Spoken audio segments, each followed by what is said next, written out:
Hey, what's up, everybody? It is your girl JoJo, and I'm here with the review for Ready to Love Season 6, Episode 6. It is Windy City as usual. You guys know my situation, so I'm going to try to do this video as best I can. I also got people around me, so I'm trying to, not have everybody in my business. Like right now, somebody was just trying to be in my business. But, yes, I'm going to get this review done as quickly as I can. So, Nephew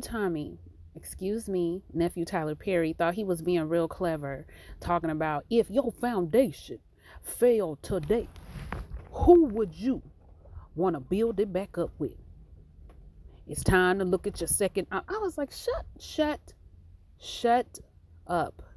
I know he thought his analogy was real cute, but honey, I was annoyed. I better not ever find out I was your second coming after the crumbling of your foundation unless she died. Other than that, keep me out your foundational talk. Hold on, y'all. Somebody coming to get in my business. Wait a minute.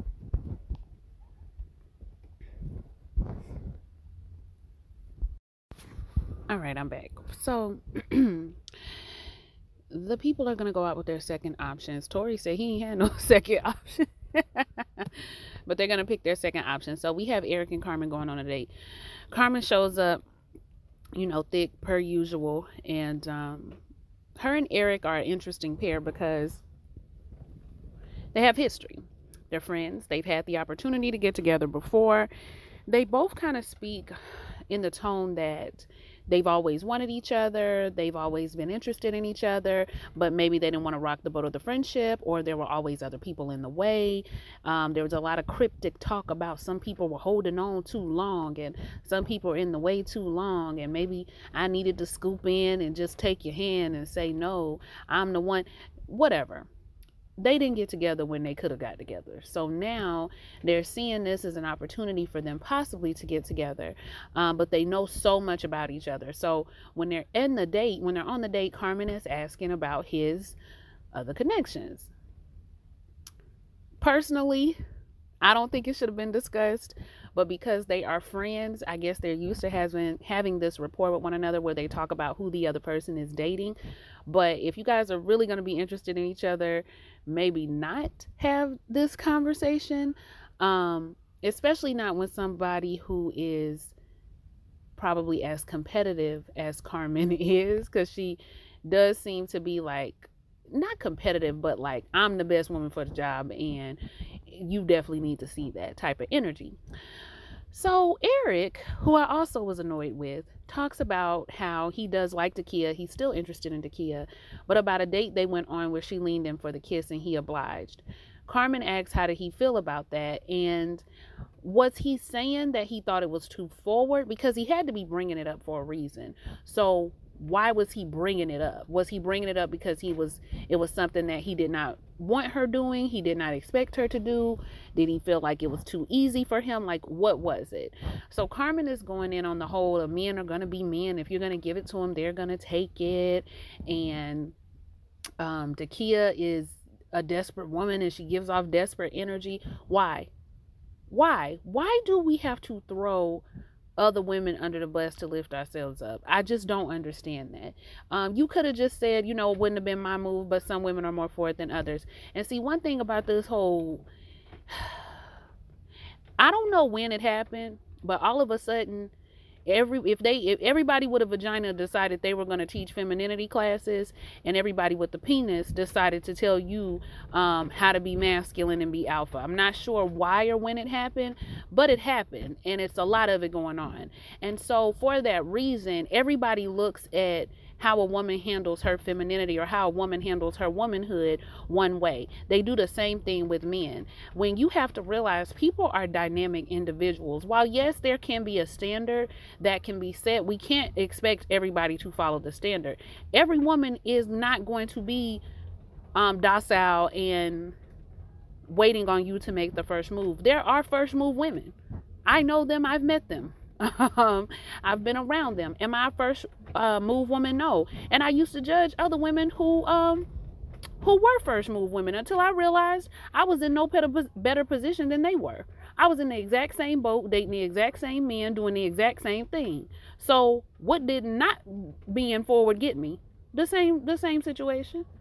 So, and not to say that having a man is the end all be all, but what I'm saying is, even if you do everything perfect the way that some women think you should, it doesn't mean you're going to fare with better results, right?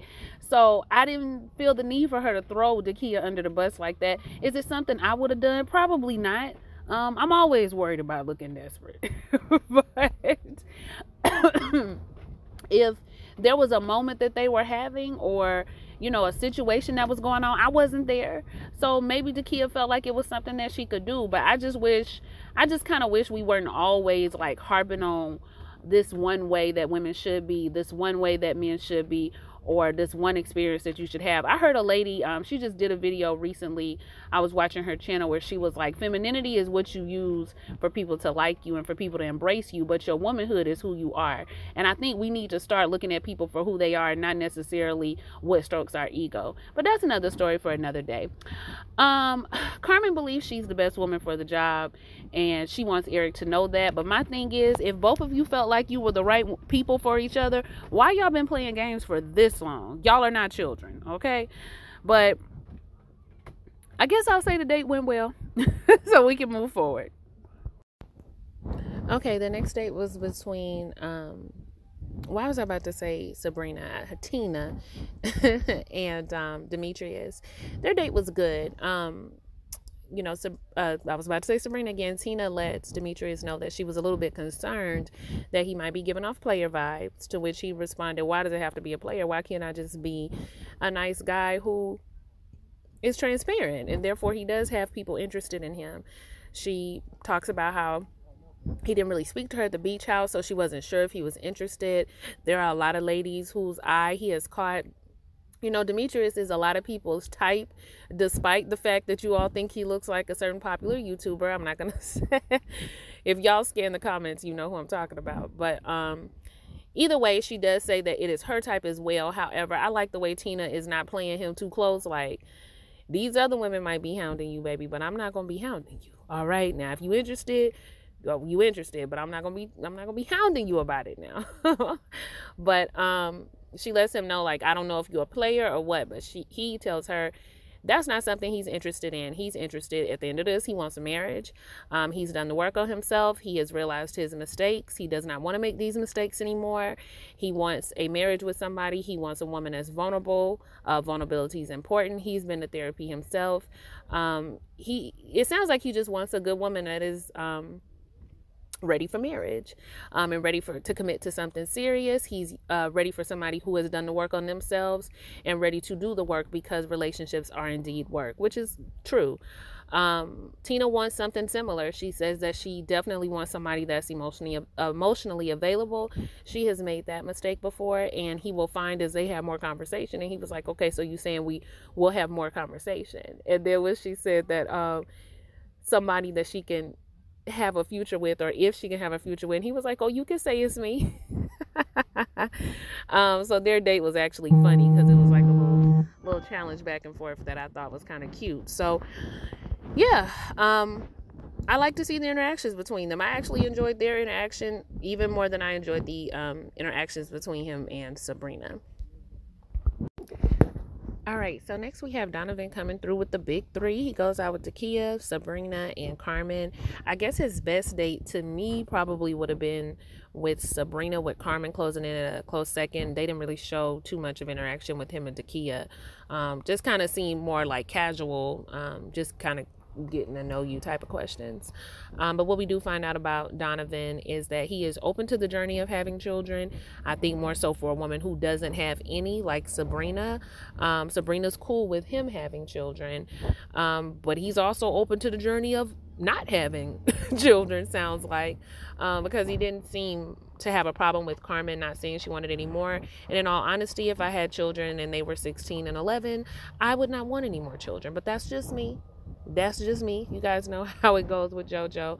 But overall, I think his best date was with Sabrina. He seems to have connected with her the most. He seems to have more sexual tension with Carmen. And I did think it was sweet that he had the little birthday surprise for her. I thought that was kind of cool. So what I'm liking about the show so far is that it's still kind of anyone's game, and that's the exciting part about it. And they haven't done this well in a minute. It usually we kind of can call it by episode 6, but this is good. I still feel entertained. I still feel like I'm watching something really good, and I'm watching people who are at least semi-serious, if not all the way serious.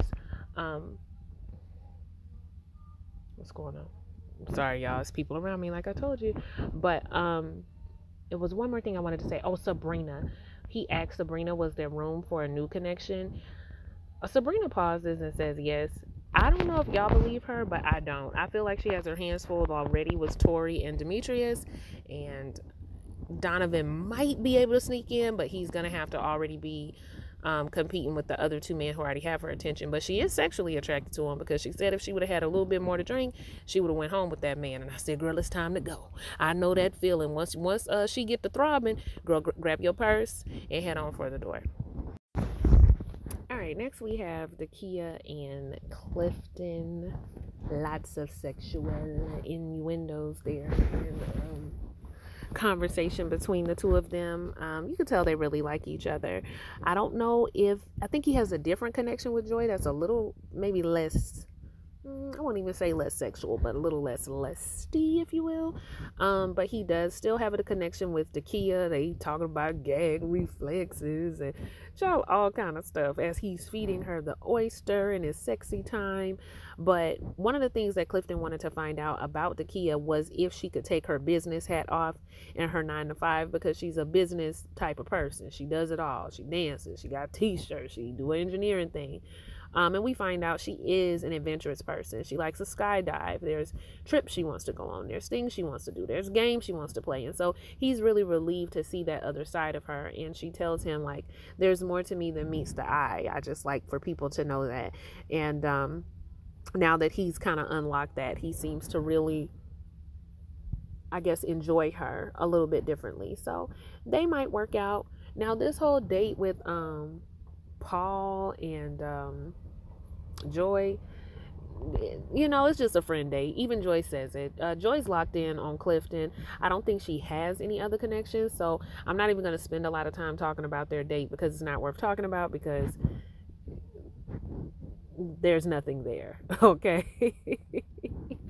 But Paul seems to have a possible liking for Joy, to which he understands now that Joy doesn't have that same exact liking for him. It's just a friendship. Okay, listen. As soon as I saw Tori and Precious take those shots before the date, I already knew what was going to happen. I already knew where this was going. So they take a shot immediately starting the date out.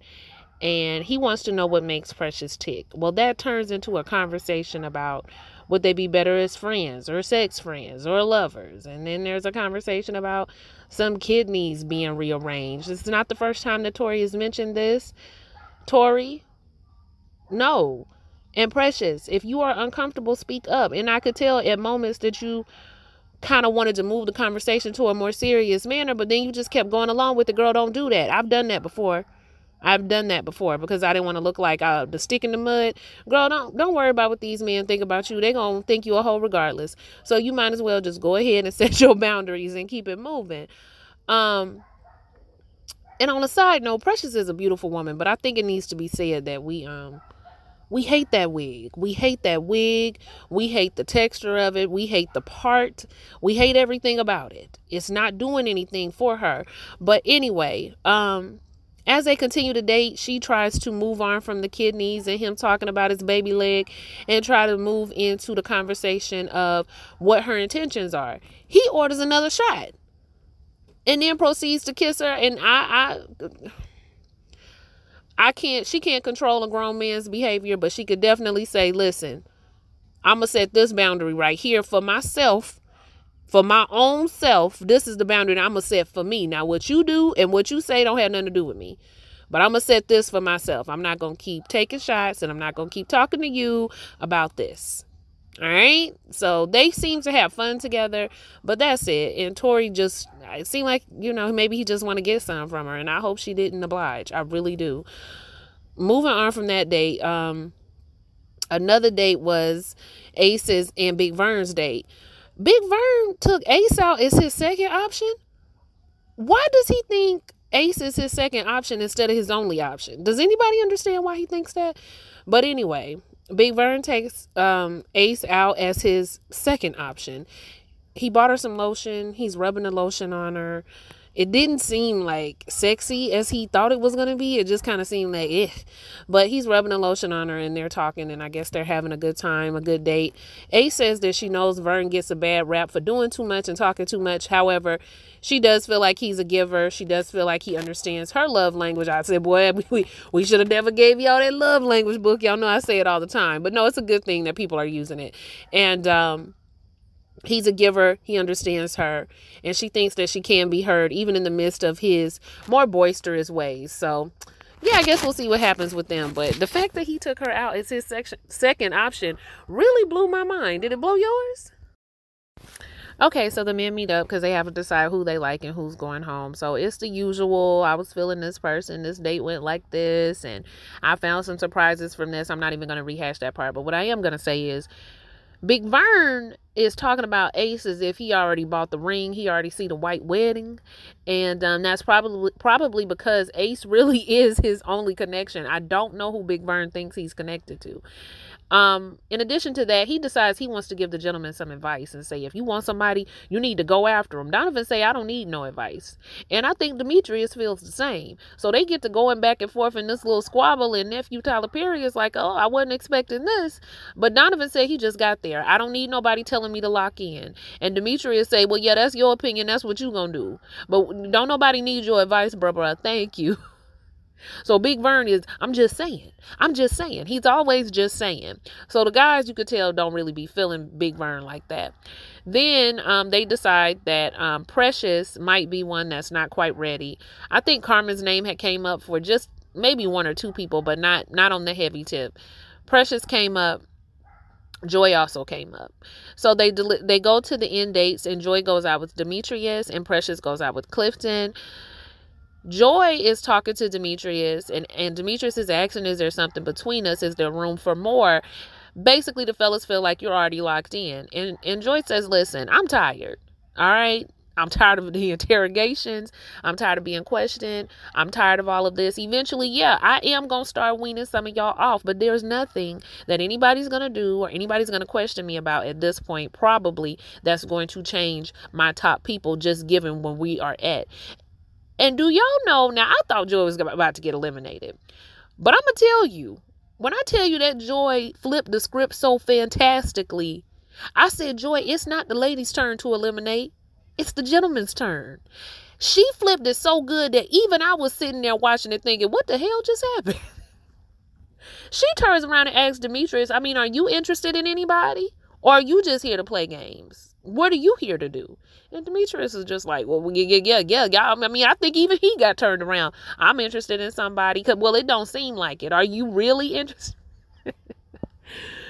But he gets it back on track and says, the fellas and I decided that you're not ready to go home yet, but you are on notice. Joy says that she feels bad for killing the messenger, but not really. But yeah, she just kind of, I think her thing is, this is the name of the game. Like, I don't have to keep expressing interest in anybody but the people that I'm interested in. That is the point of the competition. But I also get the fella's side of things. Like, if you locked in on one person this early, it's really no need for us to continue dating you as a friend, if you plan on making it to the end with Clifton. But luckily, there's somebody they need to send home more, which is Precious. And that's valid because Precious doesn't have any connections there. Nobody's connected with Precious. I don't think Precious is not a dynamic or a fun or all of that type of girl. I just think there's something about her that didn't fit any of the men there. But I don't think that she is a bad date or a bad woman. And I love the way that she took her elimination. She says she loves herself. Self-love is the most important. She wouldn't change anything about her journey on the show. And I don't know. I think maybe... I don't know. I can't put my finger on what it was about Precious, but she just seemed to be much for the men on this show, but I still like her. I still think she probably is a very cool person outside of this. And I do hope she finds what she is looking for. And I love the way she took it. So that was it, you guys, as far as the eliminations. What did you guys think about Joy flipping the script on him? Were you surprised? Did you think it was funny? And what did you guys think about Precious going home? I think we all agree with that decision. I think Bigvern, if he don't shape up, he going to be next on the chopping block. Or it's going to be Paul. Because now that Demetrius has shown some interest in Tina and Tina's shown some interest in him, I don't know if that's going to switch it up for Paul, as Tina is his only love interest at this time. Even though he tried to turn down Joy like he was turning her down. Meanwhile, child, these folks funny. Like, comment, and subscribe. I'm gonna try to get my Married at First Sight video up, y'all, but that show, I have to watch that show like in sections. But like, comment, and subscribe, and I'll see y'all for the next one. Bye.